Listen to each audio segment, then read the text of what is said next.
Bonjour et bienvenue, je m'appelle Ben Picard et je vous accompagne avec ce podcast dans la réalisation d'un rêve, courir un premier marathon. Alors ce sixième épisode de ce podcast est le premier hors série, le premier d'une bête semaine, entre guillemets, en attendant qu'on commence vraiment l'entraînement spécifique pour le marathon du Béoué et ce début mars. Nous sommes le 12 janvier, il a fait froid, très froid ce week-end, il a neigé et j'espère que la météo ne vous a pas découragé. Alors cette météo, elle interroge en fait un véritable challenge dans la préparation du marathon, la question de la motivation. Il fait froid, il fait glissant, on n'a pas spécialement envie de sortir, il y a des moments où il pleut. Bref, l'appel du canapé est souvent et sans doute plus important que celui de vos chaussures de course. Le secret, c'est de ne jamais renoncer. Le plus dur, c'est la régularité. Le plus dur, c'est rentrer chez soi, mettre ses vêtements de course et y aller.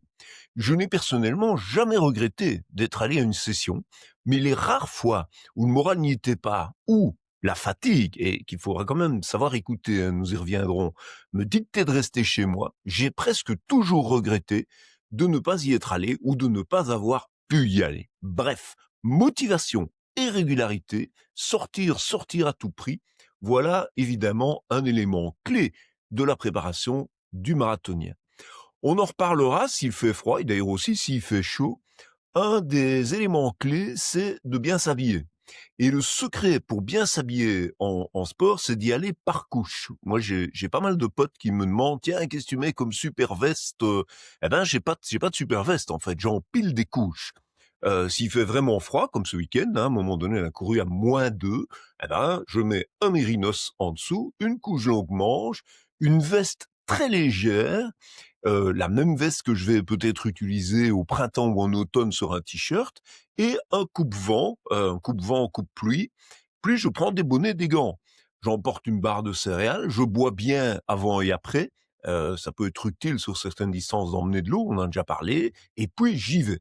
Pour les jambes, même si je cours quasiment en short toute l'année, pour les températures sous les 0 degrés, un collant technique et des chaussettes de ski permettent de se mettre en route. Alors c'est l'affaire de 10 minutes, hein, quand vous voyez les boy scouts, on leur dit: «On prend jamais froid des jambes», c'est mon opinion aussi. C'est aussi une question d'habitude. Il faut surtout chercher le confort, mais il faut éviter d'avoir trop chaud. Au bout de 10 minutes, quand on court, on a chaud. Donc ne vous arrêtez pas, hem, s'il fait froid, parce qu'effectivement, on peut être légèrement humide et en s'arrêtant, on pourrait tendre à prendre froid. Ne jamais mettre de couche en coton, ni en couche 1, parce que vous pourriez transpirer dedans et au moindre arrêt ou coup de vent, on prend froid. Et d'ailleurs, moi, j'évite le coton l'hiver, j'en mets pas en couche 1, j'en mets pas en couche 2, j'en mets pas en couche 3.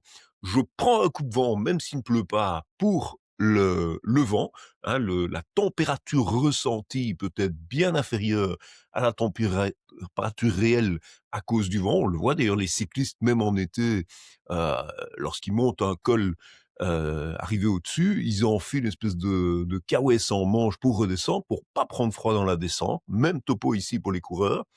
Et évidemment, il est utile, dans des médias comme ça, d'avoir des chaussures de trail qui sont légèrement crantées, ce qui est évidemment pratique et certainement si on prépare un marathon, c'est un des facteurs qui encourage à avoir plutôt 2 paires de chaussures, une paire de chaussures de route, une paire de chaussures de trail. Alors, ça c'est pour la météo de ce week-end, hein, et il fallait s'en méfier, mais surtout pas se décourager. Si vous sentez pas un entraînement long, si vous n'avez pas envie de sortir 1 heure et demie, faites une petite sortie. Sortez même 20 minutes, sortez même voilà, un petit peu. Sortez éventuellement en marchant. Mais le plus important, c'est de garder le rythme, d'y aller et de ne pas s'arrêter parce que le jogging, c'est un sport très ingrat. On s'arrête une fois, tout à coup, ça fait 2 semaines qu'on n'y est plus allé et la reprise est toujours compliquée et certainement dans des plans d'entraînement, c'est pas grave d'avoir une fois une session qui se passe pas bien, mais il faut absolument essayer de rester dedans. Je crois que ce sera le secret. Alors, certains d'entre vous ont des objectifs de marathon de printemps, hein, marathon de printemps, ça, on se dit: «Oh bah oui, c'est au printemps». Bah là, on est le 12 janvier. Si vous prenez un marathon comme le marathon de Paris, hein, ou le marathon de Rotterdam. Les 2 ont lieu le 12 avril. Eh bien, aujourd'hui, le 12 janvier, on est exactement 3 mois avant ces marathons. Il est donc absolument important d'être dedans, de démarrer son projet et certainement son projet de préparation dans le mode des 12 dernières semaines, enfin encore 2 semaines de mise en route, mais très, très vite d'entrer dans le mode préparation avec les 3 blocs principaux évidemment de la préparation du marathon. Alors si vous courez les marathons de printemps, c'est donc le moment d'y aller. Paris-Rotterdam sont vraiment les 2 grands classiques. Les 2 ont lieu le 12 avril cette année, tout comme d'ailleurs le marathon de Namur, donc 3 marathons. Paris et Rotterdam sont évidemment complets. Il y a quelques années, on pouvait encore acheter des dossards quelques semaines avant. Aujourd'hui, c'est évidemment terminé. Si vous espérez avoir un jour un dossard au marathon de Paris, il faut pratiquement vous inscrire, heu, je dirais 1 année à l'avance. En tout cas, dès que les dossards sont ouverts, il faut en prendre. Le marathon de Paris, hem, si on parle un peu marathon, c'est le marathon de printemps par excellence, 50 000 coureurs, un parcours magnifique, une organisation au top, une ambiance qui est sympa, mais on ne peut pas dire qu'elle déplace les foules, hein, les Parisiens s'en foutent un peu, mais l'organisateur fait en sorte qu'il y ait des orchestres, de l'animation, les pompiers de Paris. Bref, c'est un marathon très sympathique. Personnellement, je crois que je l'ai fait 4 fois Paris et c'est un marathon où je retournerai volontiers. C'est clairement un marathon qu'il faut avoir, certainement pour des Belges, hein, ça c'est à côté de chez nous. On va la veille, on va chercher son dossard, on court le marathon, on s'est rentré le soir. Donc pour un coût raisonnable, disons, c'est un des tout beaux marathons du monde. Alternative au marathon de Paris, peut-être un peu moins beau au point de vue parcours, puisqu'évidemment Paris reste Paris, mais mieux, point de vue ambiance, et tout aussi bien organisé. Là, par contre, les foules, vous avez parfois 4-5 4-5 rangées de spectateurs sur certains tronçons. C'est le marathon de Rotterdam. Il faut également s'inscrire très tôt. Très, très chouette le marathon de Rotterdam. Le dernier arrivant ou la dernière arrivante, ça dépend des années, est accueilli à très, très grande pompe avec, heu, un orchestre et cetera. C'est vraiment un très, très chouette marathon qui récompense aussi bien le premier que le dernier participant. J'ai fait 2 fois Rotterdam et c'est un marathon que je vous recommande également pour 2027 ou 2028. Alternative pratique, si vous souhaitez faire un marathon en démarrant maintenant votre entraînement de 12 semaines, c'est le marathon de Namur, qui est un très chouette marathon, super bien organisé. Ça se court le long de la Meuse, hein, en gros, on fait une espèce de super 8 tour de la Meuse. Il y a quelques milliers de coureurs, donc on n'est jamais seul et les derniers sont accompagnés par Bibi, puisque j'y suis avec, mon ami Hugues Brahms, mais également un paquet d'autres meneurs d'allure. Nous assurons le porteur de drapeau des, marathoniens qui courent en 5h30 et en général, on arrive à une bonne vingtaine de marathoniens, en tout cas, c'était le cas l'année passée. Autre marathon de printemps, un peu plus petit, peut-être un de mes marathons préférés aussi, pour le 3 mai, donc 2-3 semaines plus tard, c'est le marathon de Visé, mince marathon. Dans le temps, ce marathon vous faisait Visé-Maastricht-Visé. Aujourd'hui, ce marathon se court sur 2 tours. C'est organisé par des super pros, vraiment, ça fait des années qu'ils organisent ce marathon. Ce sont des passionnés. Un marathon plus petit, hein, je crois qu'on était 600 l'année passée. C'est un marathon qui est très, très sympa parce que 2 tours, ça permet au second tour, effectivement, d'un point de vue moral, de savoir très, très bien où on est. Le marathon est super beau, il est quasiment tout plat, hein, on va dire du 18 au 20 et donc du 38 au 40.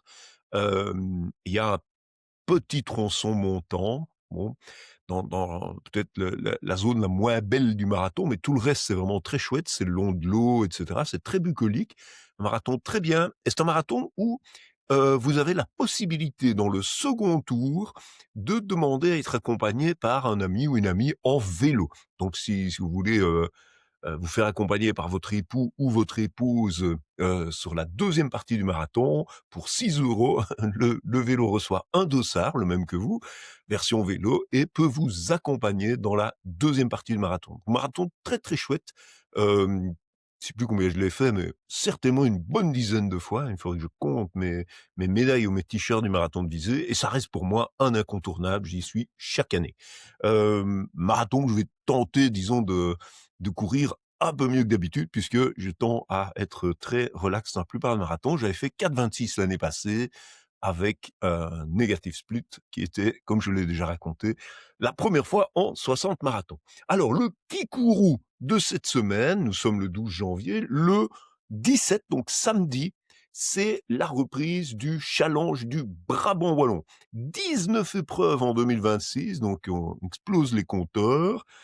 Sans doute pour la dernière année de Marcel Denis, enfin ça fait 3 ans qu'on dit ça, donc le challenge du Brabant wallon est évidemment, challengé de son côté au niveau organisation.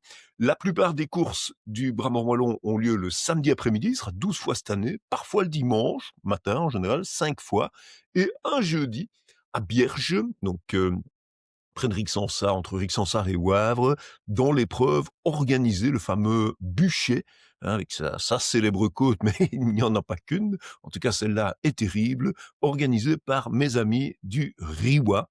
La plupart des courses au Brabant-Wallon font 10 et 15 kilomètres. Alors, on retient déjà 2 dates, le 17 janvier pour Nivelles et le 25 pour une nouvelle date organisée par Laurent Soblens à Tourine-Saint-Lambert, Laurent qui organise également le marathon du Béoué. On gardera les Brabants wallons comme course ressource pour nos prépas, pour ne pas courir seul, pour faire du rythme marathon, pour faire du fartlek. Moi, je trouve que c'est très très sympa et c'est vrai qu'on a l'occasion de s'y croiser souvent. Micro-habitude, parce qu'évidemment on est dans une semaine normale, donc il faut se motiver, se challenger. Extrait d'un bouquin qui est malheureusement temporairement introuvable, mais qui, j'espère, sera republié, qui s'appelle Fit Run Challenge, 100 jours Laurent Fautrel pour tous les coureurs, d'un trailer qui s'appelle Christophe Mallardet et qui propose tous les jours 15 minutes de différents types de renforcement pour les coureurs et les trailers. Alors, en gros, il y a 10-12 exercices et il les fait tourner, ça monte très très bien. Et une idée, c'est maintenant que vous avez couru effectivement, vous avez pris conscience de vos respirations, hein, moi je cours en 4-5, 4 inspires, 5 expirations. Une idée, c'est de se dire: «Tiens et quand je me lève, pourquoi est-ce que je ne fais pas 20 squats?» hein? Histoire de faire un peu de renfort, heu avec, au moment où je me lève le matin. Voilà, une simple micro-habitude. On reparlera de ces micro-habitudes, notamment avec, mes amis de Rebel Food, qui proposent également une app en matière d'alimentation et de petites habitudes à changer qui font qu'au bout d'un temps, effectivement, ben, on adopte une manière de s'alimenter et on devient une meilleure version de soi-même. Entraînez-vous, profitez du beau, mais aussi des mauvais jours, hein. Sortez avec vos frontales, ou mieux, pour ne pas vous faire écraser sur les routes, c'est un truc que j'ai découvert seulement il y a quelques années, aller courir dans les bois. On se dit: «Mais il fait noir!» Eh bien, on est bien plus en sécurité dans les bois que sur les routes et moi, depuis quelques années, l'hiver, je n'hésite pas à aller courir dans les bois avec ma frontale. Je trouve que c'est un environnement finalement beaucoup plus safe que de courir le long de la route avec son gros gilet jaune en espérant être, vu, hein, et en réfléchissant. Ma réflexion à moi, bah, c'est finalement que dans les bois, je risque pas de croiser de bagnole et au moins on est bien tranquille. Hem, la semaine prochaine, on continue avec, ces numéros un peu entre les infos de base du marathon, préparation marathon et le véritable plan et on va accueillir, des invités qui vont nous partager à la fois leurs conseils et leur passion, du jogging et du marathon. Profitez, le jogging comme le marathon, c'est de la médication en mouvement. Je vous souhaite une excellente semaine. À très bientôt.